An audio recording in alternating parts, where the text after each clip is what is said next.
Ladies and gentlemen, to introduce the President of the United States, please welcome Kelly Rizzo.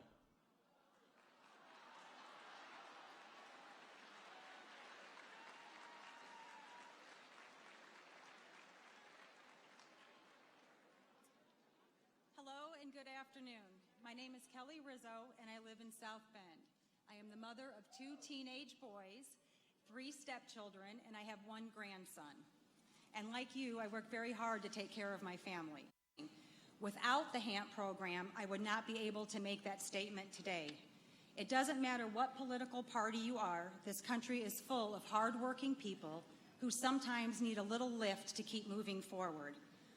I always thought it would be awesome to shake the president's hand and to say thank you, never thinking this would happen. But today I get to do that. Now it is my honor to introduce to you the President of the United States, Barack Obama.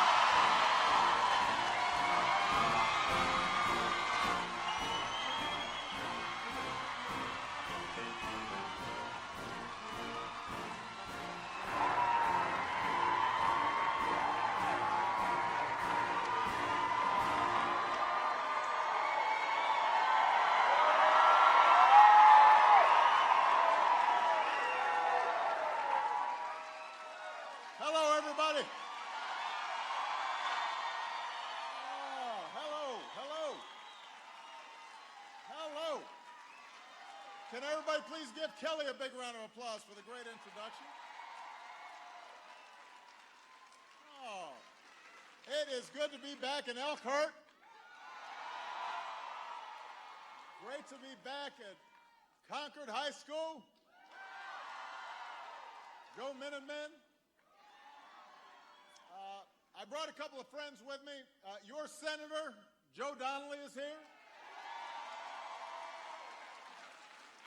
Your Mayor, Tim Neese, is here. I wanted to congratulate everyone graduating tomorrow. I just met a couple of the valedictorians who seemed like outstanding young ladies. My older daughter, Malia, graduates next week. So if there are any parents here, I hope you can give me some pointers on how not to cry too much at the ceremony and embarrass her. That's what I'm going to do. If you've got a chair, sit down. Relax. I got some stuff to say here.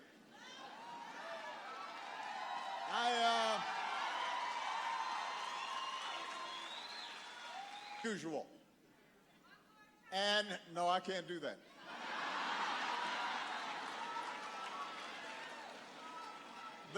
The Constitution prohibits it, but more importantly, Michelle prohibits it. Now, one of the reasons we're told this has been an unusual election year is because people are anxious and uncertain about the economy. And our politics are a natural place to channel that frustration. So I wanted to come to the heartland, to the Midwest, back to close to my hometown, to talk about that anxiety, that economic anxiety, and what I think it means. And what I've got to say really boils down to 2 points, although I'm going to take a long time making these 2 points. Number one, America's economy is not just better than it was 8 years ago. It is the strongest, most durable economy in the world. That's point number one.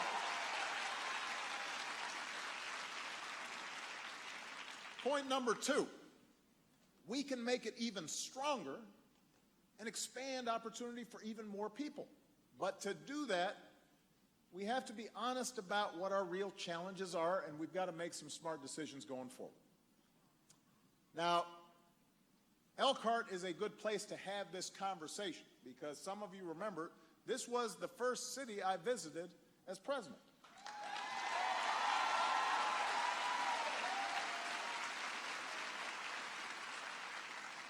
I had been in office just 3 weeks when I came here. We were just a few months into what turned out to be the worst economic crisis of our lifetimes.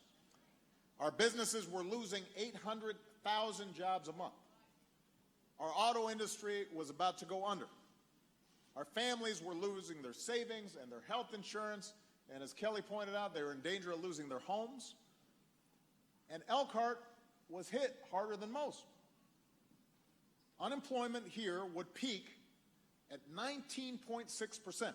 That means nearly 1 in 5 people here were out of work. And I told you then that I was going to have your back. And we were going to work hard to bring this economy back.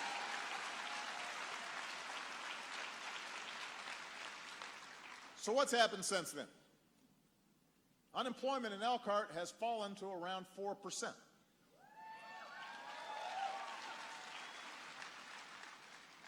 At the peak of the crisis, nearly 1 in 10 homeowners in the state of Indiana were either behind on their mortgages or in foreclosure. Today, it's 1 in 30. Back then, only 75% of your kids graduated from high school. Tomorrow, 90% of them will.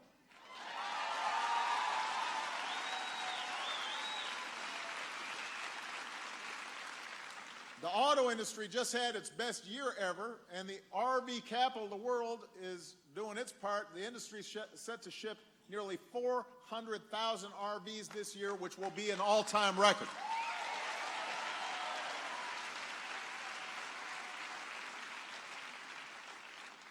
So that's progress. And it's thanks to you, to the hard work you put in and the sacrifices you made for your families and the way that you looked out for each other. But we also wouldn't have come this far, Elkhart would not have come this far, if we hadn't made a series of smart decisions.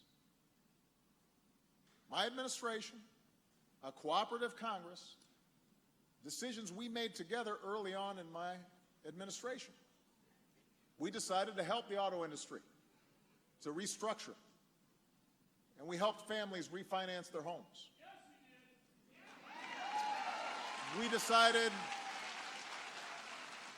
to invest in job training so that folks who lost their jobs could retool. We decided to invest in things like high-tech manufacturing and clean energy and infrastructure so that entrepreneurs wouldn't just bring back the jobs that we had lost, but create new and better jobs. And folks who had lost work from the construction industry because the housing market had collapsed could go back to work rebuilding America. And we can see the results, not just here in Elkhart, but across the nation. By almost every economic measure, America's better off than when I came here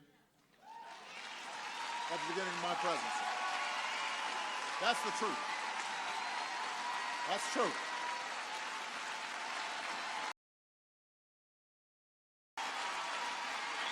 That's true.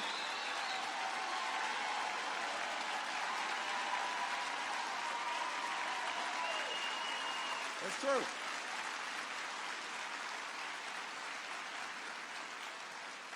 Over the past 6 years, our businesses have created more than 14 million new jobs. That's the longest stretch of consecutive private sector job growth in our history. We've seen the first sustained manufacturing growth since the 1990s. We cut unemployment in half, years before a lot of economists thought we could. We cut the oil that we buy from foreign countries by more than half. Doubled the clean energy that we produce. For the first time ever, more than 90% of the country has health insurance.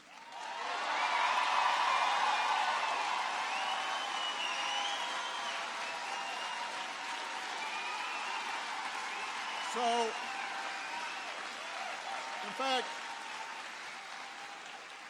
in fact, a poll that was out just last week says that 2 out of 3 Americans think their own family's financial situation is in pretty good shape. But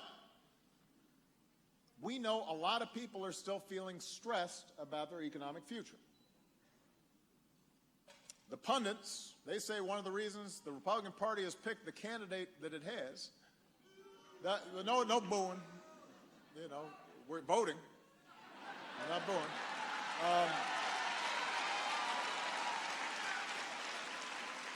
But, you know, if you watch the talking heads on TV, they'll say the reason that folks are angry is because nobody's paid enough attention to the plight of working Americans in communities like these.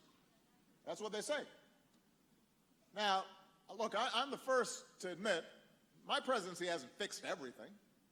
We've had setbacks. We've had false starts. We've frankly been stuck with a Congress recently that's opposed pretty much everything that we've tried to do. But I also know that I've spent every single day of my presidency focused on what I can do to grow the middle class and increase jobs and boost wages and make sure every kid in America gets the same kind of opportunities Michelle and I did. I know that.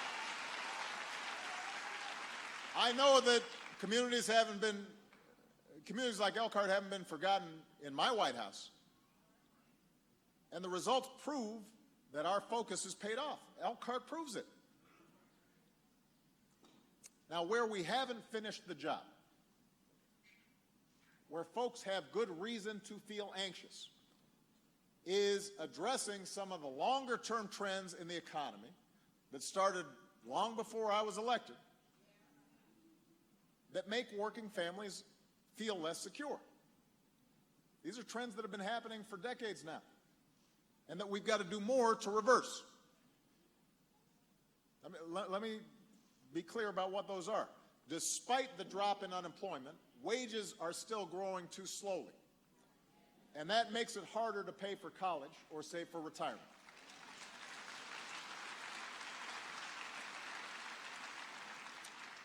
Inequality is still too high. The gap between rich and poor is bigger now than it's been just about any time since the 1920s. The rise of global competition and automation of more and more jobs, the race of technology, all these trends have left many workers behind, and they've let a few at the top collect extraordinary wealth and influence like never before. And that the American dream is increasingly hard to reach for ordinary folks. And there are plenty of politicians that are preying on that frustration for headlines and for votes. Now, months or so. But, yes. Besides, besides, while I may have won the state of Indiana just barely in 2008,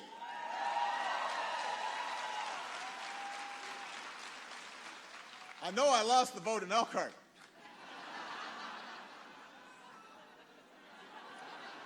I definitely got whooped here in 2012.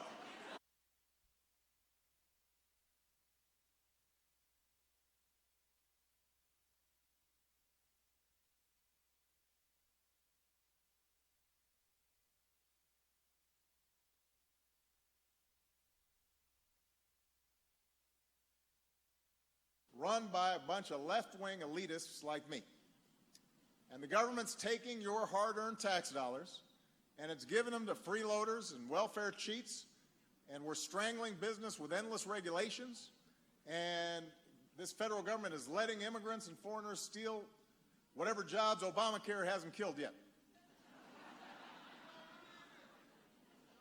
No, look, I'm being serious here. I mean, that's the story that's been told.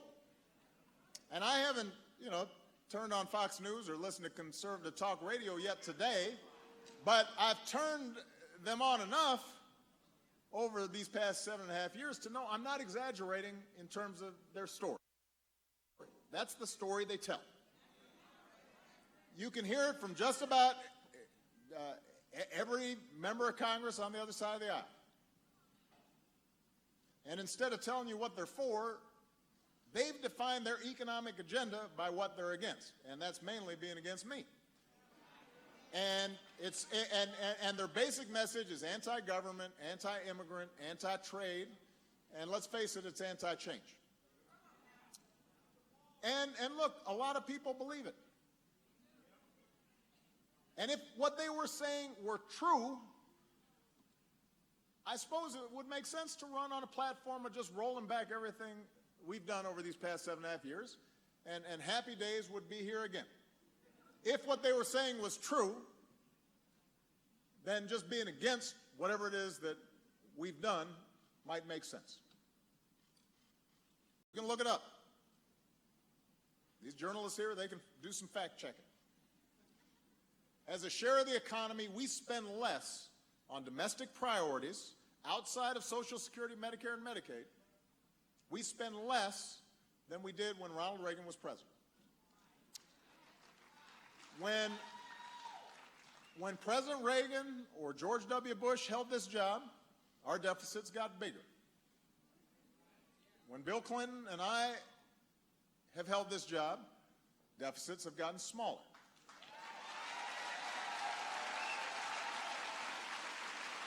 Middle class. And by the way, neither is Obamacare. Let's look at the numbers. Again, government spending is not what is squeezing the middle class. I've issued fewer executive orders than any two-term president since Ulysses S. Grant. That's a long time ago.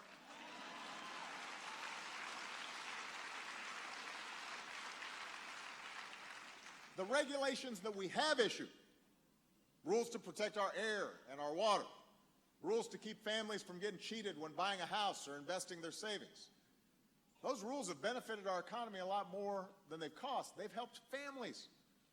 They've helped the middle class. They haven't hurt them. Here's myth number 3. Other countries are killing us on trade. Now, it is true that a lot of supporters of trade deals in the past sometimes oversold all the good that it was going to do for the economy. The truth is the benefits of trade are usually widely spread. They're unfairly subsidizing their businesses to undercut our businesses. And a lot of the worst violators, they don't even have trade deals with us at all. So here's what we've done. Over the past 7 years, we've brought more trade cases against other countries for cheating than anybody else. Every case that's been decided, America has won. That's what we've done, making sure that we got a level playing field.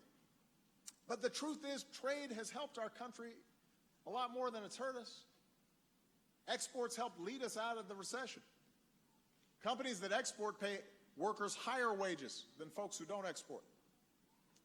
And anybody who says that somehow shutting ourselves off from trade is going to bring jobs back, they're just not telling the truth. In fact, most of the manufacturing jobs that we lost over the past decade, they weren't the result of trade deals. They were the result of technology and automation that lets businesses make more stuff with fewer workers.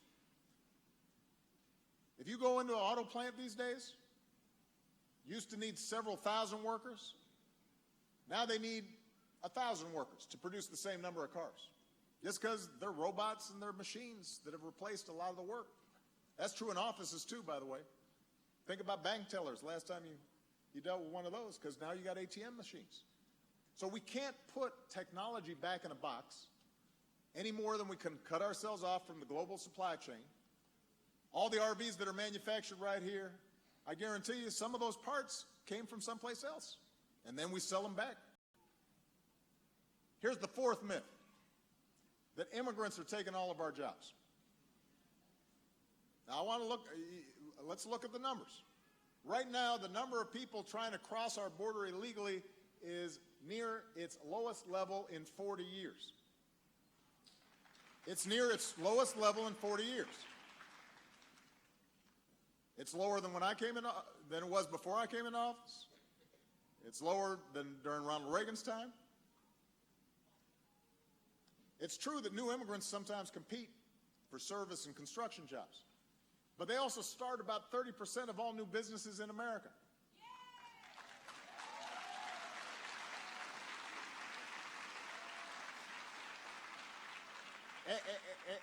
Everybody thinks that immigrants come here and then they're getting all this stuff from the government. Immigrants pay a lot more in taxes than they receive in services. But most importantly, immigrants are not the main reason wages haven't gone up for middle-class families. Those decisions are made in the boardrooms of companies where top CEOs are getting paid more than 300 times the income of the average worker.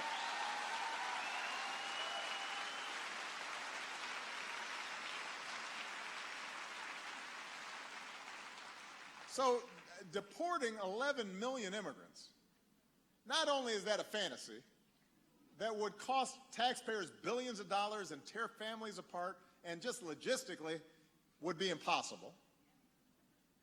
Even if it were possible, it wouldn't do anything to seriously help the middle class. So now what would help is if we fixed our immigration system the way I proposed so that everybody plays by the rules, so that we got strong border security. But we also are making sure that families who've been here like 10 years, 20 years, that they're out of the shadows, they're paying taxes, they're going through a background check. That would grow our economy faster. That would shrink our deficits further. We just need a Congress that's willing to make it happen. We need a Congress that's willing to make it happen. So, look, here's my main point. The primary story that Republicans have been telling about the economy is not supported by the facts. It's just not. They repeat it a lot, but it's not supported by the facts. But they say it anyway. Now, why is that? It's because it has worked to get them votes, at least at the congressional level. Because, and here, look, I'm just being blunt with you. By telling hardworking middle-class families that the reason they're getting squeezed is because of some moochers at the bottom of the income ladder, because of minorities, or because of immigrants, or because of public employees, or because of feminists, or because poor folks who aren't willing to work, they've been able to promote policies that protect powerful special interests and those who are at the very top of the economic pyramid. That's just the truth. I hope you don't mind me being blunt about this, but I've been listening to this stuff for a while now. And I'm concerned when I watch the direction of our politics. I mean, we have been hearing this story for decades. Tales about welfare queens, talking about takers, talking about the 47%. It's the story that is broadcast every day on some cable news stations, on right-wing radio. It's pumped into cars and bars and VFW halls all across America and right here in Elkhart. And if you're hearing that story all the time, you start believing it. It's no wonder people think big government is the problem. No wonder public support for unions is so low. No wonder that people think that the deficit's gone up under my presidency when it's actually gone down. No wonder that they did a survey, a lot of white Americans think reverse discrimination is as big a problem as discrimination against minorities, even though black unemployment is twice as high as white unemployment. And the typical Hispanic woman makes 55 cents for every dollar a white man earns. And there are only a handful of women running Fortune 500 companies. But that's the story that's been told. And I'm here to say, Elkhart, 7.5 years since I first came here, we've got to challenge the assumptions behind this economic story. And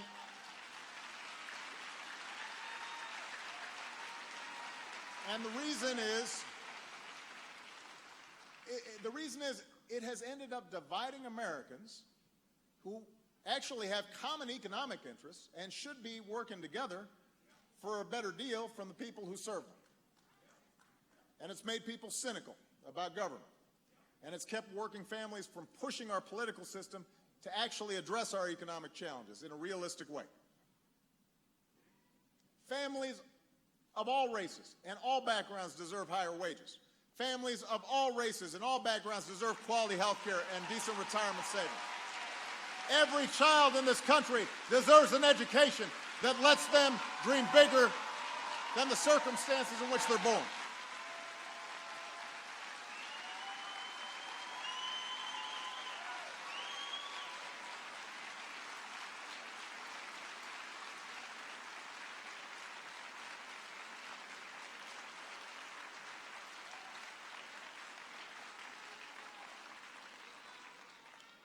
You know, Look. In today's economy, we can't put up walls around America. We're not going to round up 11 million people. We're not going to put technology back in the box. We're not going to rip away hard-earned rights of women and minorities and Americans with disabilities so that they're able to more fairly and fully participate in the workplace. These are permanent fixtures in our economy. And rolling them back will not help folks in Elkhart or any place else. And if we're going to transform our politics so that they're actually responsive to working families and are actually growing the middle class, then we've got to stop pitting working Americans against each other. We're going to have to come together and choose a vision of America where everybody gets a fair shot and everybody does their fair share and everybody plays by the same set of rules. And that's the vision that made progress possible over these last 7 years. And that's what's going to lead us forward now. Now, this isn't a State of the Union address. I already gave my last one. But in the time remaining, I do want to offer some suggestions that I think would actually help give everybody who works hard a fair shot at opportunity and security in today's economy. Yeah, and you've heard some of these things before, but it's worth repeating because they're true. Number one, let's get wages rising faster. Now, here's the good news. Wages are actually growing at a rate of about 3% so far this year. That's the good news. Working Americans are finally getting a little bigger piece of the pie. But we've got to accelerate that. That's why, for example, my administration recently took new action to help millions of workers finally collect the overtime pay that they have earned. That's going to help.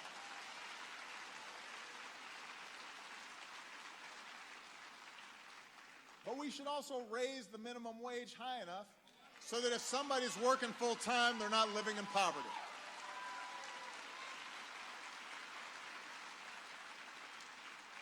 Some states, some cities have done it, but we need a national law. We should make sure women get equal pay for equal work. That's something we should all agree on.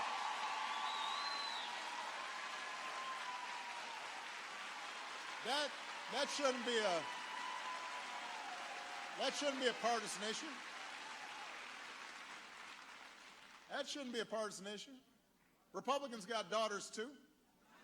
They shouldn't want them to get paid less than somebody's boy for doing the same job. If you care about working families getting a bigger paycheck, then that's a clear choice for you right there. We also need to give workers a bigger voice in the economy. Now, one of the reasons that wages have not grown faster over the last couple of decades is because some politicians, some businesses, some laws have undermined the ability of workers to bargain for a better deal. And that needs to change. You know, we always talk about folks talking about the good old days. Well, let me tell you something. In the good old days, 50 years ago, more than 1 in 4 American workers belonged to a union. 1 in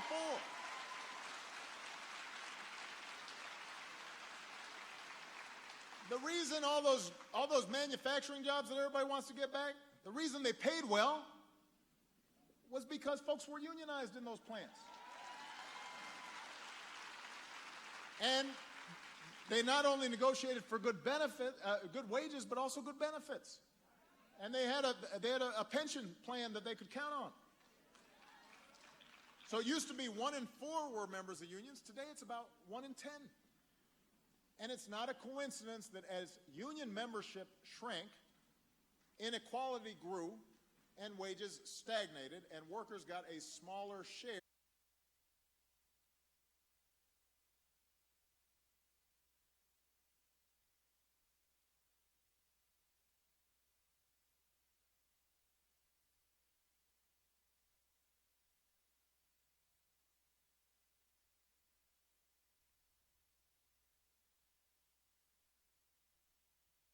workers for the high-tech, high-wage jobs of tomorrow. We actually know what works here. We actually know what works here, we just don't do it. We know early childhood education works. And we should invest in smart ways of doing it across the country, especially a huge share of a family budget. We know that we have to make college more affordable and job training more available.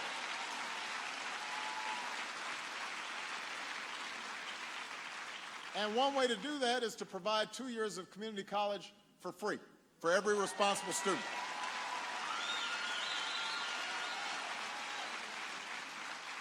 There are mayors and there are governors who are already doing good work on these issues across party lines. They've shown the way. Now we need Congress to do the same. Number 3, too often Republicans in Congress are blocking investments like these for no other reason than this cult of small government that they keep repeating. But you know what? It's been a drag on the economy. It made us recover slower than we should have. It's been a drag on jobs. It's been a drag on wages. And it's penny wise and pound foolish, because if the economy is growing slower, you take in less tax dollars, you'd be better off putting people back to work, then they're paying taxes, the economy is getting stronger, and deficits can actually go down. We should be making smart investments that help us all succeed. 4th, in the new economy, we've got to make it easier for working Americans to save for retirement or bounce back from a lost job. Because let's be honest, most Americans don't have the same benefits package or job security as their member of Congress.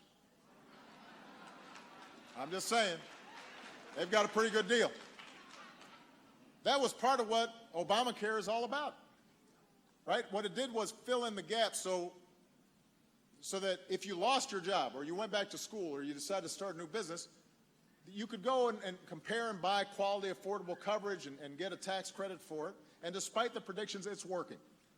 And by the way, it would work even better if we had more governors and legislators willing to do what Mike Pence did, to his credit, and expand Medicaid. That was a decision that helped more than 300,000 Hoosiers.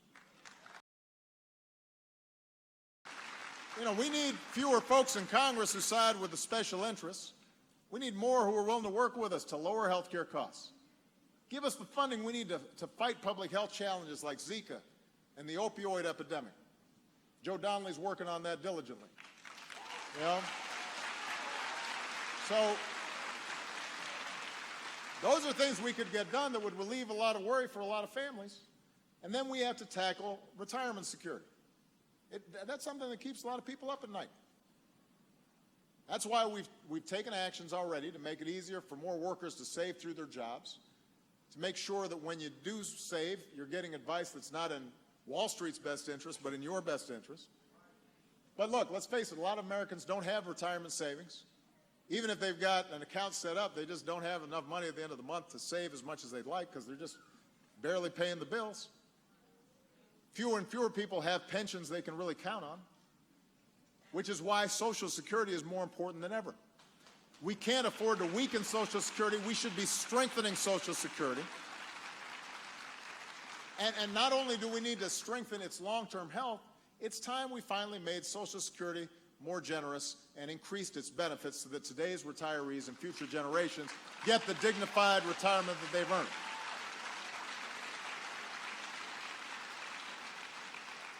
And we could start paying for it by asking the wealthiest Americans to contribute a little bit more. They can afford it. I can afford it. A fifth way to make the new economy work for everybody is actually to make sure trade works for us and not against us. Again, walling ourselves off from other countries, that's not going to do it. A lot of tough talk that doesn't mean anything is not going to do it. Here's what will make a difference. Making sure other countries raise their labor standards, raise their environmental standards to levels that we set. And that's what we did with this trade deal we call Trans-Pacific Partnership. We negotiated with 11 other countries. If you don't like NAFTA, this TPP trade deal overhauls NAFTA with enforceable, much stronger labor and environmental standards, which means that they won't undercut us as easily. If you don't want China to set the rules for the 21st century, and they're trying, then TPP makes sure that we set the rules. So the choice is simple. If you want to help China, then you shouldn't pass this trade deal that we negotiated. If you want to help America, you need to pass it. Because it's going to cut taxes that other countries put on our products. It raises other countries' standards to ours. That's how we're going to help middle-class families. That's how we secure better wages for our workers. And that's how we compete on a level playing field. And when we're on a level playing field, America wins every time. Every time.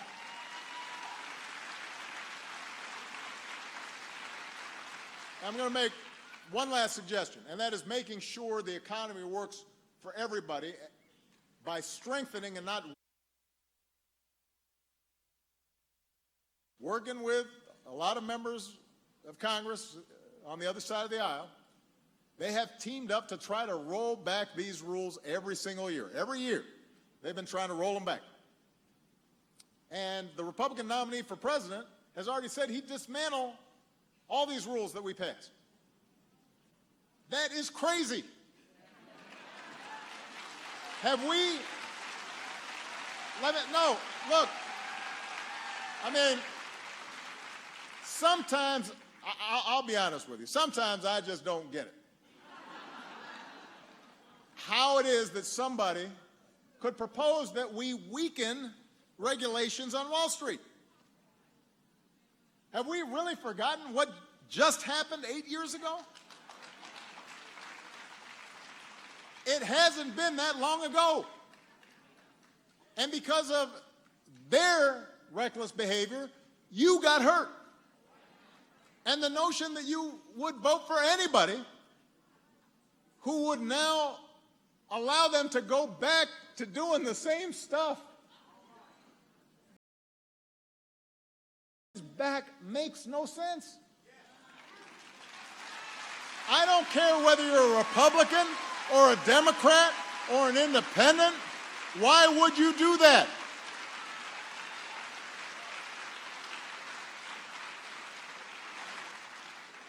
Less oversight on Wall Street would only make another crisis more likely. Letting credit card companies write their own rules, that's only going to hurt working families. It sure as heck wouldn't make the middle class more secure. How can you say you're for the middle class and then you want to tear down these rules? We've also been cracking down on tax loopholes, that like the ones that allow corporations to change their addresses. They say they're the overseas company, even though they're all located here, so that they don't have to pay taxes in America.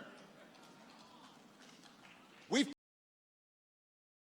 had their wealth in offshore accounts. You don't get to avoid paying your taxes. Why should they? But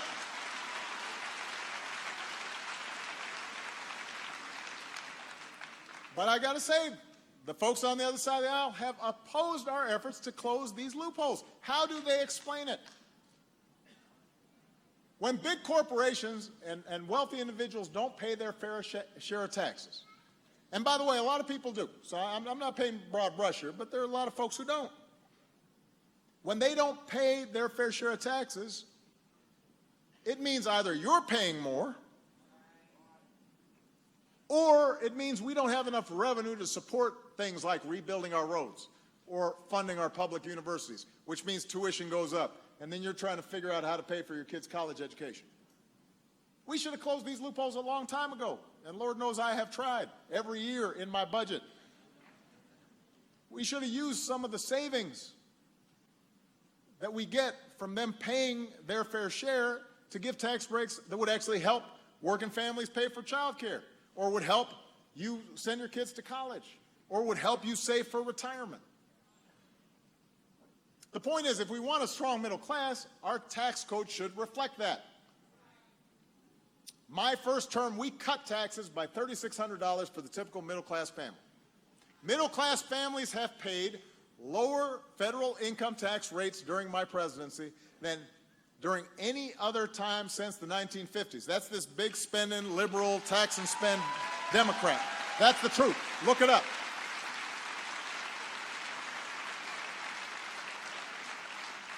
But the wealthiest Americans are still paying far lower rates than they used to. When I ran for office, I said we'd reverse the tax cuts that had been put in place by the previous president and Congress for wealthy individuals, and we did that. We asked them to pay the top rate they did under Bill Clinton, when the economy, by the way, was booming and we ran a surplus. They all said this is going to be a disaster and we're going to go into recession, and we didn't. But today, even as the top 1% is doing better than ever, for all the reasons I talked about earlier, the Republican nominee for president's tax plan would give the top 1/10 of 1%, not top 1%, top 1/10 of 1%, a bigger tax cut than the 120 million American households at the bottom. It would explode our deficits by nearly $10 trillion. I'm not making this up. You can look at the math. That will not bring jobs back. That is not fighting for the American middle class. That will not help us win. That is not going to make your lives better. That will help people like him.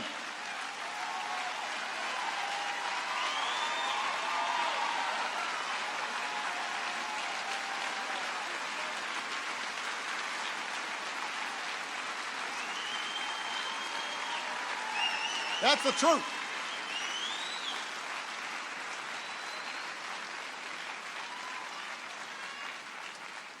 So you have a choice to make, Elkhart. You do. Between more or less inequality. Between stacking the deck for the folks who are already doing great, or making sure everybody has a chance to succeed. That's the economic choice you face. That's what's at stake in this election. Two very different visions for our economy. I hope I've broken it down for you. Now, let me say this. Then the debate, then if that's what you're concerned about, the economy, the debate is not even close. One path would lead to lower wages. It would eliminate worker protections. It would cut investments in things like education. It would weaken the safety net. It would kick people off health insurance. It would let China write the rules for the global economy. It would let big oil weaken rules that protect our air and water. It would let big banks weaken rules that protect families from getting cheated. It would cut taxes for the wealthiest Americans to historic lows. Those are the facts. And I know it sounds like a strange agenda for politicians who are claiming to care about you and working families, but those are their plans. You can find it on their websites. And when I hear working families thinking about voting for those plans, then I want to have an intervention. I want you to just take a look at what you're talking about here. And if you tell me, you know what, Mr. President, you may be right, but I just disapprove of what Democrats stand for on gay rights or on going after ISIL, then I'm fine. Okay, I hear you. The economy's not everything.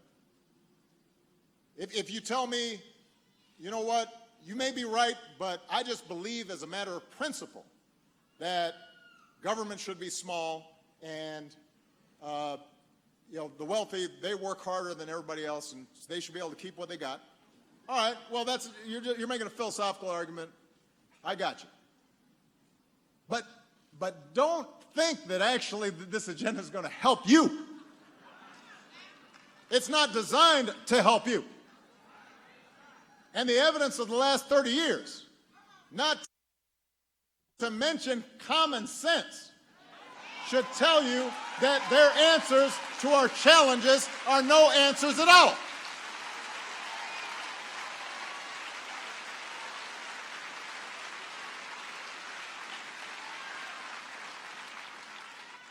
Another path that leads to more jobs and higher wages and better benefits and a stronger safety net and a fairer tax code and a bigger voice for workers and trade on our terms. And it will make a real difference for the prospects of working families and will grow the middle class. So that's the choice you face, Elkhart. The ideas I've laid out today, I want to be clear, they're not going to solve every problem. They're not going to make everybody financially secure overnight. We're still going to be facing global competition. Trying to make sure that all our kids are prepared for the 21st century workforce, that's a 20-year project. That's not a 2-year project. We're still going to have to make sure that we're paying for Social Security and Medicaid and Medicare as our populations get older. There's still going to be a bunch of issues out there. But the agenda I'm putting forward will point us in the right direction. And the one thing I can promise you is if we turn against each other based on divisions of race or religion, if we fall for, a bunch of okey doke, just because it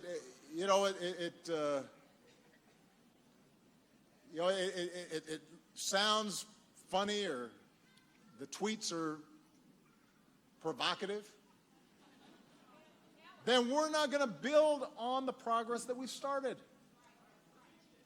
If we get cynical and just vote our fears, or if we don't vote at all, we won't build on the progress that we started. We've got to come together around our common values, our faith in hard work, our faith in responsibility, our belief in opportunity for everybody. We've got to assume the best in each other, not the worst. We've got to remember that sometimes we all fall on hard times, and it's part of our job as a community of Americans to help folks up when they fall. Because whatever our differences, we all love this country. We all care about our children's futures. That's what makes us great. That's what makes us progress and become better versions of ourselves. Because we believe in each other. That's what's going to get us through our toughest moments. That's how we know something better is around the bend. There's going to be some setbacks along the way, but we know that our journey is not finished. And we know that with steady, persistent, collective effort, we're going to deliver a brighter day for our children and our children's children. That's what you proved, Elkhart, over these last 7